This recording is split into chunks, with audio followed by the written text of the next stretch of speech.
So sneakerheads, do you feel like the oversaturation of collabs has led to, I don't know, underwhelming releases despite garnering tremendous hype due to marketing? Because it seems that the Brick by Brick 4 has been quite the topic of discussion, especially when it comes to sneaker of the year and its impact that it's had on the sneaker culture in 2025. But how often do you feel like the concept or the story outweighs the shoe itself? So shout out to the Sneaker Box podcast. I actually found these guys on Instagram, and I'll leave their information in my description box so you can follow them as well if you'd like to check them out. But they had a very interesting discussion about the Brick 4s and the overall creativity that went into the shoe itself. And I'm just gonna listen to what they have to say. We're gonna listen to it together, and I'm gonna add in my commentary on top of that. So let's check it out. In the context of collaborations, and I've always harped on this, like I hold collaborations to a higher standard when it comes to like creativity. And like I was having a conversation with, I think it was Mayor, and you know, I told him, I'm like, look, if I come in, like you don't tell me this is a collaboration, you don't give me a name attached to it, and you have all this month's releases on the table,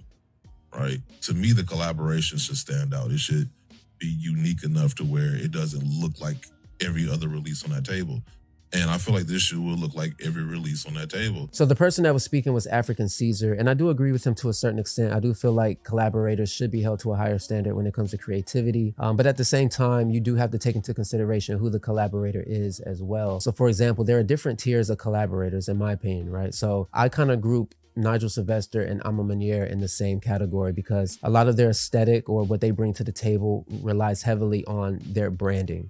So when it comes to like a Nigel Sylvester sneaker, usually his collaborations will have like the mini Nike swoosh on the side, or they'll be scuffed up to kind of emulate how he would stop his bike with his sneakers, or he would put his Go logo on there, or his bike logo, Bike Air logo on there, right? So a lot of what he brings to the table is from a branding standpoint. And the same with Ama Manier. They've been using the same color palette for all their collaborations, like the burgundies, the blacks, the sails, and then they'll sprinkle the little A throughout the shoe to let you know that Ama Manier did it. But that's their aesthetic. Like when you look at a shoe, and they also elevate their materials a little bit too. So when you look at those particular collaborations, you know Ama Manier did those, that's their aesthetic. But if you go and take another collaborator that actually, let's say, paints, it's like an actual artist like a Verdi or Cause, Nina Chanel or Futura, they're gonna put a different creative spin on sneakers because their level of creativity relies heavily on their paintings and the things that they create artistically. So I do agree with what African Caesar is saying here, but I do feel like you do have to take into consideration who the collaborator is to make that decision on whether you like the sneaker or not as a collaboration. Maybe if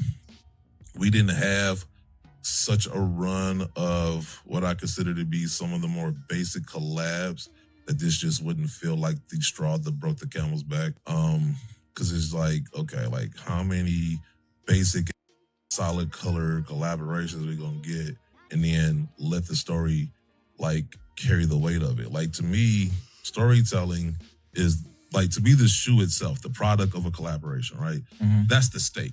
Mm-hmm. The storytelling is the potatoes that go with the steak. Mm-hmm. You know what I'm saying? Mm-hmm. Nobody shows up for just the potatoes. The storytelling was great. The marketing was great. So if you want to say this is the storytelling of the year or marketing of the year, fine. But I see my saying this is sneaker of the year, and I'm like, okay. So as we all know, sneakers don't necessarily need a story behind it to be a dope sneaker. I mean, there are plenty of sneakers out there that I love that have nothing to do with anything, and they're just dope sneakers. They have dope colorways, right? But I do feel like it's unfair to separate the story from the product, because usually you don't have the product unless you have the story, right? You have to have some inspiration somewhere.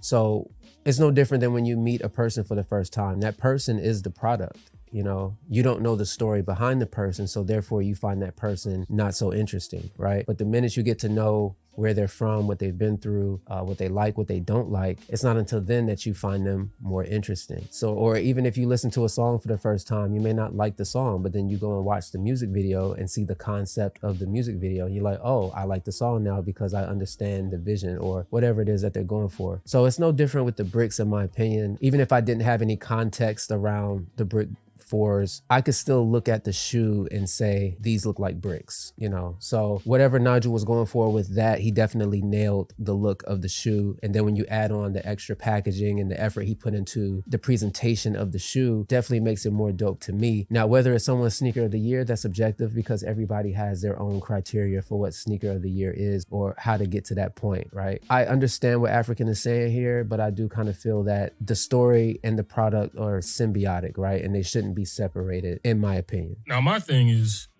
I'm not a fan of the shoe. Right. I didn't like the shoe.